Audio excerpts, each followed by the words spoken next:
Hello students, आज हम प्रथमा पाठ सुभाषितानि का अभ्यास कार्य करेंगे। यहाँ पर देखिए आपके क्वेश्चन दिए हैं। यथा योग्यम श्लोकांशाम मेलयत, आपको उचित श्लोक के अंश मिलाने हैं। पहला है धन धान्य प्रयोगेषु, धन और धान्य के प्रयोग में, और विद्या के संग्रह में, तो विद्यायाः संग्रहेषु च हो गया है। विस्मयो न ही कर्तव्य, आश्चर्य नहीं करना चाहिए कि बहुरत्ना वसुंधरा में पृथ्वी बहुत से रत्नों वाली है। सत्येन धारते पृथ्वी, पृथ्वी सत्य के द्वारा धारण की जाती है, और सूर्य भी सत्य के द्वारा तपता है, तो सत्येन तपते रवि होगा। अगला देखिए, सद्भि विवादम मैत्रीम च, सज्जन के साथ विवाद और मित्रता करनी चाहिए, और जो दुष्ट होता है उसके साथ कुछ भी आचरण नहीं करना चाहिए, तो ना सद्भि किंचित आचरित। आहार्य व्यवहारे च, आहार में और व्यवहार में लज्जा को त्याग करने से व्यक्ति सुखी रहता है, तो त्यक्त लज्जः सुखी भवेत होगा। अगला देखिए आपका एक पदेन उत्तर दिया है। पृथ्व्यां कति रत्नानि, पृथ्वी में कितने रत्न हैं, तो पृथ्वी में 3 रत्न बताए गए हैं। चूंकि यहाँ पर रत्नानि नपुंसक लिंग है, तो आपको 3 नंबर भी नपुंसक लिंग दिखना पड़ेगा। तो आप उसको याद करते हैं, त्रयः तिष्ठ त्रीणि, तो नपुंसक लिंग में त्रीणि होता है, तो आप त्रीणि लिखेंगे। अगला देखिए, मूढ़े है कुत्र रत्न संज्ञा विधीयते, मूर्खों ने कहाँ पर रत्न संज्ञा मान ली है, तो पत्थरों के टुकड़ों में उन्होंने रत्नों की संज्ञा मान ली है, तो पाषाण खंडेशु सप्तमी हो जाएगा। पृथ्वी केन धार्यते, पृथ्वी किसके द्वारा धारण की जाती है, तो पृथ्वी किसके द्वारा धारण की जाती है, सत्य के द्वारा। क्योंकि यहाँ पर केन है और के द्वारा का सेंस निकल रहा है, तो यहाँ पर तृतीय विभक्ति होगी, सत्येन हो जाएगा। कैह सद्भि संगतिम कुर्वीत, किसके द्वारा संगति, मैंने किसके द्वारा संगति करनी चाहिए, किससे संगति करनी चाहिए, तो हमको किससे संगति करनी चाहिए, जो सद्भी होते हैं, जो सज्जन होते हैं, उनसे संगति करनी चाहिए, तो सज्जनों से। तो यहाँ पर से मतलब आपका तृतीय विभक्ति बहुवचन होगा, तो आपका यहाँ पर सद्भी हो गया है।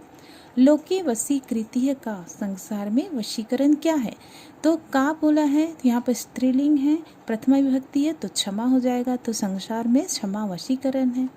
अगला देखिए, रेखांकी पदानि अधिकृत प्रश्न निर्माणम कुरुत, आपको प्रश्न निर्माण करने हैं। पहला क्वेश्चन है, सत्येन वाति वायु, सत्येन सत्य के द्वारा वायु बहती है। यहाँ पर सत्येन जो है आपका नपुंसक लिंग, तृतीय विभक्ति एक वचन है, इसलिए केन हो जाएगा। सद्भिय एवं साहसित, सद्भिय जो सज्जनों के साथ ही बैठना चाहिए, तो सद्भिय यहाँ पर तृतीय विभक्ति पुल्लिंग का तृतीय विभक्ति का बहुवचन है, इसलिए कह होगा। और आप पूरे लिखेंगे कह एवं साहसित, उसके बाद क्वेश्चन मार्क, बाकी सब भी ऐसा ही करना है। वसुंधरा बहुरत्ना भवती, वसुंधरा बहुत से रत्नों वाली होती है। वसुंधरा आपका क्या है, स्त्रीलिंग है। स्त्रीलिंग का प्रथमा विभक्ति एक वचन है, तो का हो जाएगा। विद्या संग्रहेषु त्यक्त लज्जा सुखी भवेत, विद्या के संग्रह में लज्जा को त्याग करने से व्यक्ति क्या होता है, सुखी होता है। तो विद्यायाः, यहाँ पर विद्या स्त्रीलिंग है, विद्यायाः लता के अनुसार चलेगा, तो लतायाः षष्ठी प्रथमा विभक्ति, षष्ठी विभक्ति एक वचन होता है, तो यहाँ पर षष्ठी विभक्ति एक वचन में कस्याः हो जाएगा। सद्भिय मैत्रीम कुर्वीत, सद्भिय सज्जनों के साथ मित्रता करनी चाहिए, तो मैत्रीम जो है आपका स्त्रीलिंग है, द्वितीय विभक्ति है, और एक वचन है, तो काम हो जाएगा। अगला देखिए, प्रश्नानाम उत्तराणि लिखत, प्रश्नों के उत्तर लिखना है। कुत्र विस्मय न कर्तव्य, कहाँ विस्मय नहीं करना चाहिए, कहाँ आश्चर्य नहीं करना चाहिए, तो दाने तपसी शौर्ये विज्ञाने विनय नय च विस्मय न कर्तव्य, दान में, तप में, शूरता में, विज्ञान में, नम्रता में, नीति में विस्मय आश्चर्य नहीं करना चाहिए। पृथ्व्यां त्रीणि रत्नानि कानि, पृथ्वी में 3 रत्न कौन से हैं, तो पृथ्व्यां जलम अन्नम सुभाषितम इति त्रीणि रत्नानि सन्ति, पृथ्वी में जल, अनाज और सुंदर वचन, ये 3 रत्न हैं। त्यक्त लज्जा कुत्र सुखी भवेत, लज्जा को त्याग करने से व्यक्ति कहाँ सुखी होता है, तो लज्जा को त्याग करने से व्यक्ति यहाँ पर है धन धान्य प्रयोगेषु, विद्या संग्रहेषु, और आहारे व्यवहारे च त्यक्त लज्जा सुखी भवेत्। धन धान्य के प्रयोग में, विद्या के संग्रह में और आहार और व्यवहार में यहाँ पर लज्जा को, व्यक्ति को लज्जा त्याग करने से व्यक्ति क्या होता है, सुखी होता है। अगला आप देखिए, मंजूषातः पदानि चित्वा लिंगानुसारम लिखत। आपको मंजूषा में जो पद दिए गए हैं उनको लिंग के अनुसार चुन के लिखने हैं। यहाँ पर 3 अलग अलग कॉलम दे दिए गए हैं, पुल्लिंग, स्त्रीलिंग और नपुंसकलिंग। पुल्लिंग में आपको यहाँ पर जो भी पुल्लिंग है वो छाट के लिखना है, जैसे सुखी, वहनी है, रवि है, ये आपका पुल्लिंग है, आपने इसे पुल्लिंग में लिखा। उसी प्रकार स्त्रीलिंग में वसुंधरा, पृथ्वी और संगति में।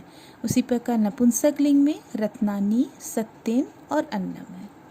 अगला देखिए आपका, अधोलिखित पदेषु धातुः के सन्ति। नीचे लिखे गए धातु में यहाँ पर जो पद दिए हैं उसमें धातु कौन से हैं। जैसे करोति, करोति ती दिया है, मतलब ये लट लकार है, तो लट लकार में ये आपका प्रथम पुरुष का एक वचन है यहाँ पर, और यहाँ पर क्री धातु दिख रहा है। तो आपको चूंकि यहाँ पर धातु निकालने बोला तो सिर्फ आप धातु निकालेंगे, क्री।